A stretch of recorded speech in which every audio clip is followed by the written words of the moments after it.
What do you think about it? That's what he's done. Yeah. Exactly what he's done. He's tapped into the country's zeitgeist. Yeah, I thought it was very interesting. I don't know where I read it, but Bill Ratliff said, he was the lieutenant governor under Perry, that he thinks that Perry's the best I've ever seen at picking up a trend, a movement, and getting out in front of it. That's exactly what he's doing. You know, basically, this is about the 10th Amendment. You know, as the battle for the soul of America. That's the way that he's framing his campaign. And that is resonating with voters, obviously, in a way that... Well, it's resonating with voters in the same way that the Tea Party is resonating with voters. Exactly. And he's getting out in front of it. He's hit a nerve. He's hit a real nerve, right? Smart. I mean, it's very smart. He's hit a nerve. But at the same time, I think we need to recognize that his significant lead in the polls may be more a function of political awareness than necessarily that voters have made up their mind for an election that's still, 14 months away. People are on vacation, they're returning to school, they're thinking about the fact that they need a job. I think that we have to take some of his sort of potential support with a grain of salt and recognize that it may be that people are just beginning to tune in, and we'll have to see where things go as we move into the debate season this fall. No, I agree with you. I don't think people have definitely made up their minds, of course, this far out. But of course, the fact that he's into double digits at this point against Mitt Romney is very telling. Wouldn't you say?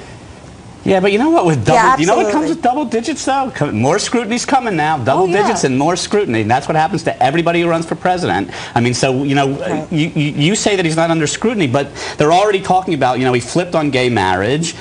He used $17 billion in federal stimulus money to balance his state's budget in the last two budgets. I mean, these little factoids are starting to come out, and that's what happens with that sort of elite. Well, I think it's important to point out. But let me ask you, don't you think he's still riding the wave of sort of a honeymoon period? I mean, the real tough scrutiny. I mean, it is happening, but not to the extent that, look at what's putting him on the defensive. And now, where's Michelle Bachmann now exactly? Because everybody was loving her just 10 days ago. Right.